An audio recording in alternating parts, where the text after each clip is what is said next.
Aqui na continuação, nós vamos falar ainda do que fala Lucas, capítulo 23, do versículo 54 ao 56, que era o dia da preparação.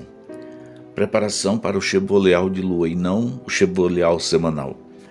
As mulheres que vieram com ele da Galiléia, seguiram, viram onde o corpo fora colocado e saíram e se prepararam, guardaram o cheboleal. Gente, mas aquele cheboleal não era do 7º dia, era exatamente o cheboleal de lua. Era dia 12, lua, quarto crescente. Isso aqui só vai entender quem conhece o sistema lunar, as 4 estações, certo? Cada estação era colocada como um cheboleal de lua.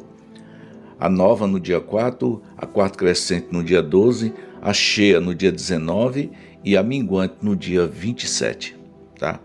Esse era o cheboleal mais difícil de se encontrar. Mas eles sabiam onde ele estava. Então aqui estava encerrando a lei cerimonial.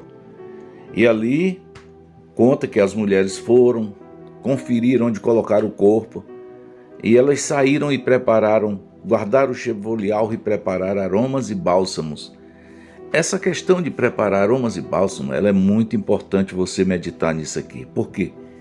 Como é que você prepara aromas e bálsamo para ungir um corpo que já está com 3 dias no pó? Com certeza esse corpo está em estado de decomposição. Fede que não tem quem aguente, certo?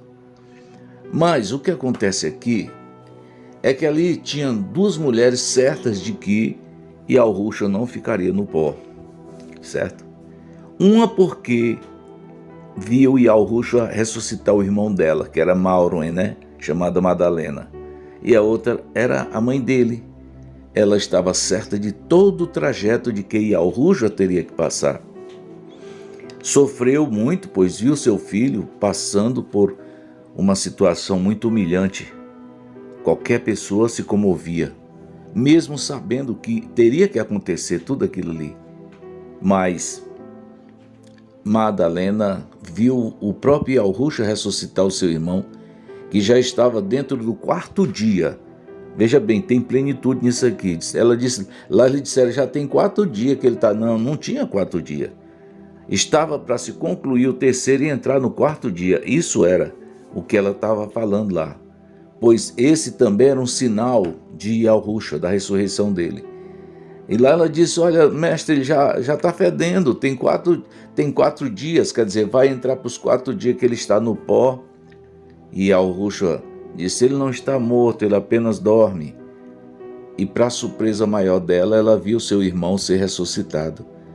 E assim configurou na vida dela de que Yahusha jamais ficaria no pó também. Se ele teve o poder para ressuscitar o irmão dela, imagina ele ficar no pó.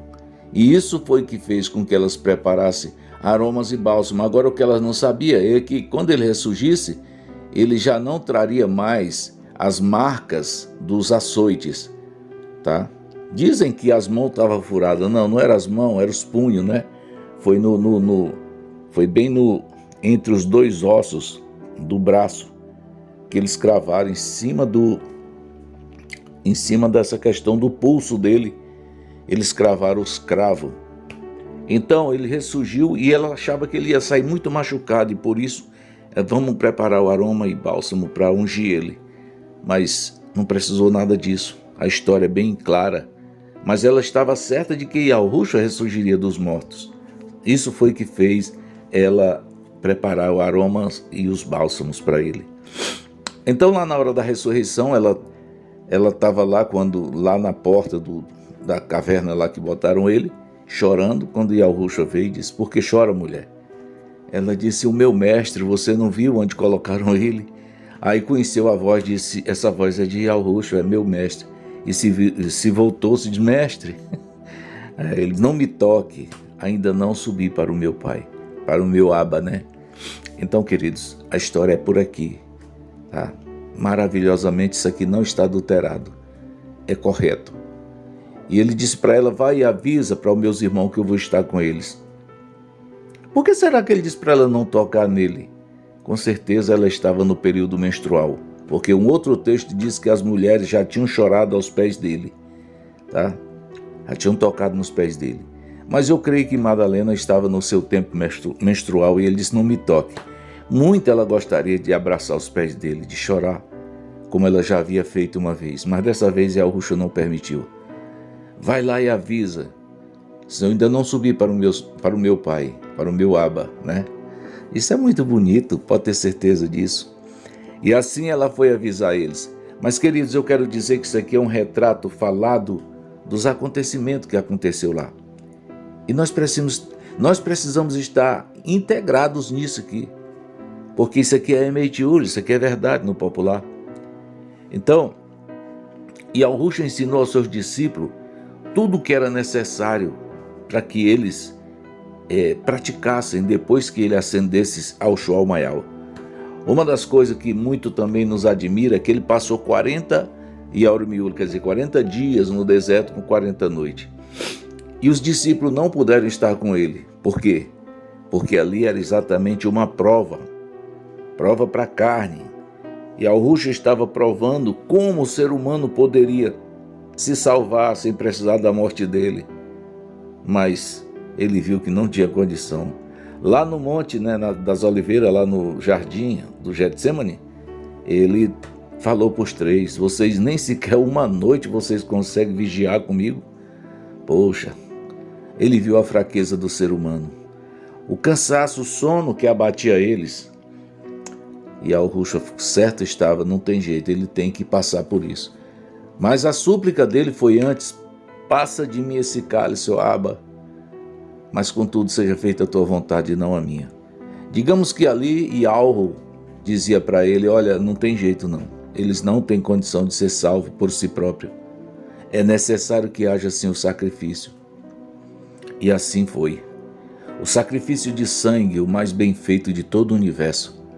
E Yahushua se deu por nós, por todas as nossas fraquezas. E tem gente que confunde dizendo assim: não, ele já morreu por mim, eu já... Não, querido, é necessário que se sacrifique sim a carne. Ele disse: olha, o rubro está pronto. Pronto por quê? Porque ele preparou para nós, mas a carne é fraca.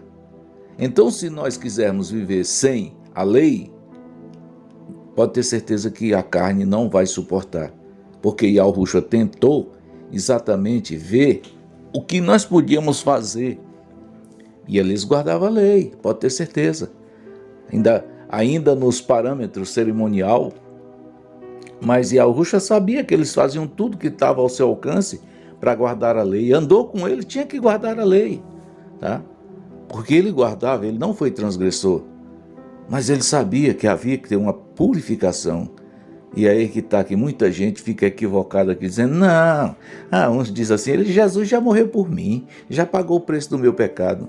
Meu querido, aquilo ali é um símbolo. Ele mostrou para nós como é, mas ele diz lá em Al-Hanan, João 14,15: se tu me honra, faz o quê? Guarda os meus mandamentos, porque a purificação vem através dos mandamentos. Se você manter a sua vida em retidão com os mandamentos, você está andando com Yahushua. Foi isso que ele disse para os discípulos: ide por todo o mundo, fazei discípulos de todas as nações, ensinando a guardar todas as coisas que eu vos tenho ordenado, tá? E emergindo-os no nome de Yahushua Homer Hushihai. Aí ele conclui dizendo: e eis que estarei convosco todos os Yaurmiul, quer dizer, todos os dias, até a consumação do século. Que século? O século 20, da última etapa de 2000 anos. Foi isso que ele falou. E aqui a história continua, queridos. Não podemos ignorar, porque isso aqui é fato. Porém, uma Bíblia chamada João Ferreira de Almeida, ela foi paganizada. Não é por isso que eu vou deixar de ler a Bíblia João Ferreira de Almeida. Quanto mais eu leio a Bíblia João Ferreira de Almeida e recebo a unção de Yahushua, mais eu conheço os erros que eles infectaram nela para nos enganar, tá? Então eu tenho essa capacidade de explicar aquilo que Yahushua quer que seja explicado, para que seus eleitos possam assim se certificar de que precisam realmente guardar os seus mandamentos. Então, saibam que a partir dali, Yahushua cravou no madeiro todas as leis, tá, adicionadas. Cerimônia, lei de Yahushua. Só tem uma coisa: a lei de Yahushua está voltando e nós precisamos conhecer isso aí também. Na continuação nós vamos falando, viu?